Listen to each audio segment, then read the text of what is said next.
এই গরমে বাইরে থেকে কুলফি না কিনে বাড়িতেই কুলফি বানিয়ে খাও। খুব সহজ উপায় আর খুব কম উপকরণ দিয়ে কিভাবে তোমরা বাড়িতে কুলফি বানাবে চলো সেটা দেখে নেওয়া যাক। হাফ লিটার মতো দুধ নিয়ে সেটা বেশ কিছুক্ষণ ধরে ফুটিয়ে নিলাম। তা থেকে 2 চামচ মতো দুধ তুলে রেখে তার মধ্যে মিল্ক পাউডার গুলে নিলাম।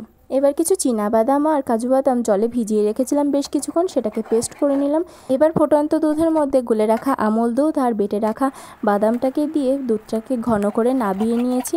তারপর দিয়ে দিলাম 2 চামচ মতো আখের গুড়, সেটাকেও ভালো মতো করে মিশিয়ে নিলাম। এবার মিক্সারটা একটু ঠান্ডা হয়ে আসলে সেগুলো কাপের মধ্যে ঢেলে দিয়েছি।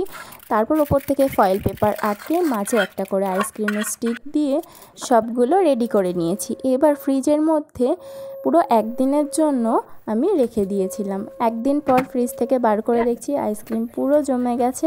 খেতে কিন্তু দারুণ হয়েছিল। তোমরাও বাড়িতে বানিয়ে খাও, কেমন হয়েছে জানিও। ভিডিওটা ভালো লাগলে অবশ্যই একটি লাইক করবে। টাটা।